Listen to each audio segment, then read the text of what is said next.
Bismillahirrahmanirrahim. Dear students, Assalamu alaikum. Today we are into our master budget lecture on direct materials budget. As you remember that we had learned the production budget in our previous lecture, and it was told that the production budget is the same as that of direct materials budget. So we will be concentrating on the direct materials budget in this session. So what is this? It has two components. One is direct materials usage budget and the other one is direct materials purchases budget.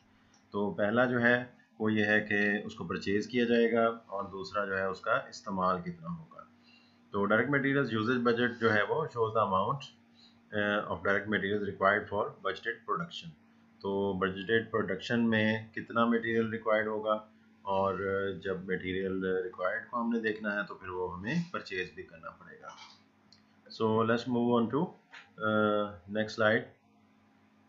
Direct materials purchases budget में शामिल होता है contain budgeted purchases in units and dollars.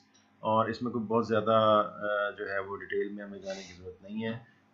ये तकरीबन बिल्कुल उसी तरह बनेगा जैसे प्रोडक्शन बजट बना है, क्योंकि प्रोडक्शन बजट जो है वो भी एक तरह से जो है वो उसमें भी इन्वेंटरी इन्वॉल्व होती है. डायरेक्ट मटेरियल्स बजट में भी इन्वेंटरी इन्वॉल्व होती है, लिहाजा जो है इसको हम डायरेक्ट मटेरियल्स परचेज बजट को उसी तरीके से करेंगे. इसमें आप गौर से देखें तो पहली 5 रोज़ तक जो है ये जो बजट है it is the same as that of production budget. फ़र्क सिर्फ इतना है कि वहाँ पे नंबर ऑफ़ यूनिट्स परचेज थे और यहाँ पे जो है वो परचेजेस का हमने करना है कि रॉ मटेरियल्स हमें कितना परचेज करना होगा. तो सबसे पहले direct materials needed in production. तो फर्स्ट ऑफ ऑल ये आ गया 67,500 units are required, then 84,000 and then is 109,500 pounds in June. Or the first row values of direct materials needed, it is assumed that it is given, ये हमें given है, ठीक है. जो है आपको रिक्वायरमेंट जब कभी किसी सिनेरियो में क्वेश्चन में दी जाएगी तो ये आपको ऑब्वियसली ये अमाउंट्स गिवन होगी. और इसके बाद फिर हमने एज इट इज़ जैसे कि प्रोडक्शन बजट में था add desired ending inventory of the direct materials as well, उसको भी ऐड किया और उसके बाद बिगिनिंग इन्वेंट्री में जो कुछ मौजूद था उसको हमने माइनस कर दिया. सबसे पहले मैं एज एन एग्जांपल अप्रैल के बजट को देखता हूँ. तो 68,900 यूनिट्स जो हैं वो आगे के जो कि हमने परचेज करने हैं. 67,500 में डिजायर्ड एंडिंग इन्वेंट्री ऐड की और बिगिनिंग इन्वेंट्री माइनस की और ये आ गए units 68,900. We have been given the selling price of a unit. So purchase price per pound is given 2.45. तो इनको अगर हम मल्टीप्लाई कर लें तो ये हमें डॉलर्स में अमाउंट हासिल हो जाएगी. और इसमें उसी तरीके से देख लें दोबारा से अप्रैल की ending inventory is the beginning inventory of May and ending inventory of May is the beginning inventory of June. तो इस तरीके से ये चीज़ फिल हो गई. और बिगिनिंग इन्वेंट्री कहाँ से आएगी, ये ending inventory desired ending inventory कहाँ से आएगी, ये आपको स्कीम जो है वो ये गिवन है जैसे कि अदरवाइज हमने प्रोडक्शन बजट में देखा था उसी तरीके से ये इधर भी गिवन होगा. तो डिजायर्ड एंडिंग इन्वेंट्री जैसे कि रो नंबर 2 में है, ये इसमें प्रोडक्शन बजट के अंदर जो कि स्कीम होती है कि वही take a specific percentage of the next month's usage. तो नेक्स्ट मंथ का यूजेज जो है वो 84,000 है. तो यहाँ पे स्कीम है कि it should be desired ending inventory should be 10% of the next month usage in the production. तो मई में जो है 84,000 जो है वो यूजेज है, उसका 10% 8400 आ गया. और जून में यूजेज जो है 109,500 है, उसका 10% 10,950 आ गया. इसी तरीके से 10,800 की कैलकुलेशंस नीचे गिवन है, वो आप उसको देख सकते हैं. ये दो बातें आपको बता दी, एंडिंग इन्वेंट्री और बिगिनिंग इन्वेंट्री को कैसे आपने पुट अप करना है. और तीसरी चीज़ जो कि मैंने प्रोडक्शन बजट में पहले भी बताई थी वो भी रिपीट करता चलूँ, वो ये कि क्वार्टर का एज ए होल कैसे हमने जो है वैल्यूज़ लिखी हैं. उसको बता दिया था कि क्वार्टर के लिए ending inventory of the June is the ending inventory of the quarter and the beginning inventory of the quarter लेने के लिए हमें beginning inventory of the April लेनी पड़ेगी। तो beginning inventory of the April का मतलब ये है कि जहाँ से क्वार्टर स्टार्ट हो रहा है वो बिगिनिंग इन्वेंट्री लेनी है, और एंडिंग इन्वेंट्री लेने का मतलब ये है कि जहाँ पे क्वार्टर एंड हो रहा है वहाँ से एंडिंग इन्वेंट्री हमने लेनी है। This was the direct materials budget. As you know production के अंदर जो है हमें मैन्युफैक्चरिंग कॉस्ट के बजट्स भी बनाने हैं, direct materials, direct labour and manufacturing overheads.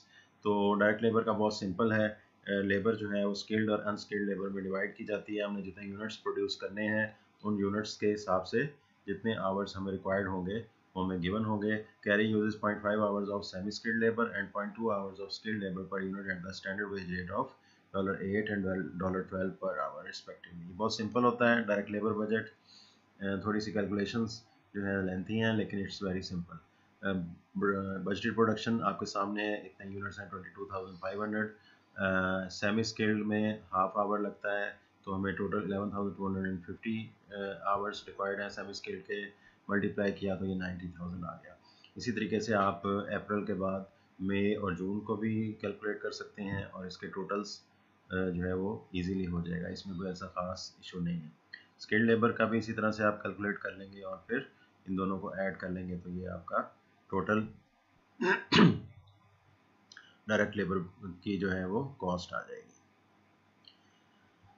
So total direct manufacturing labor you can see 3 plus 8 is equal to $60,900।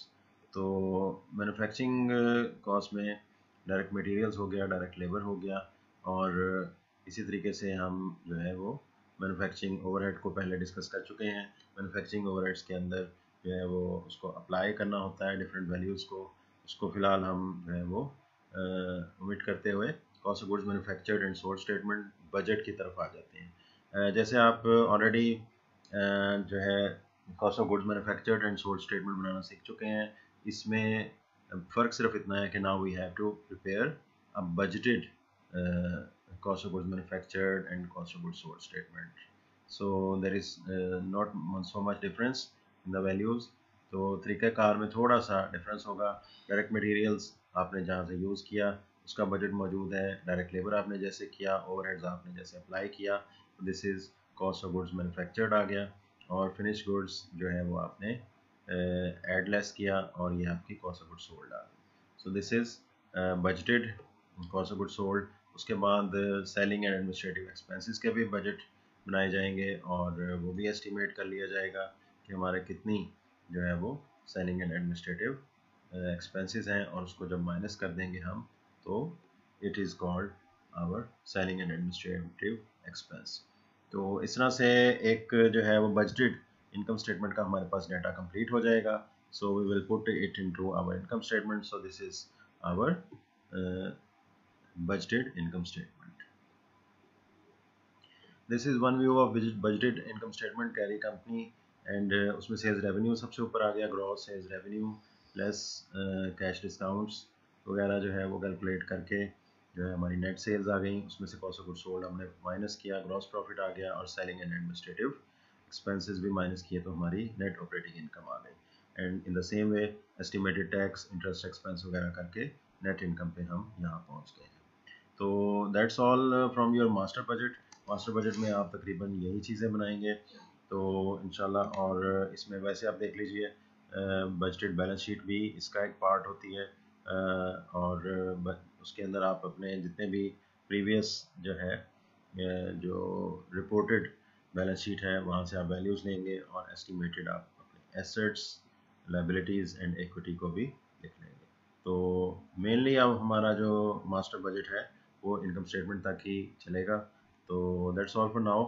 इंशाल्लाह बाकी जो है हम इसकी एक्सरसाइजेज वगैरह के साथ और कुछ और टॉपिक्स के साथ नेक्स्ट लेक्चर में फिर मिलते हैं इंशाल्लाह।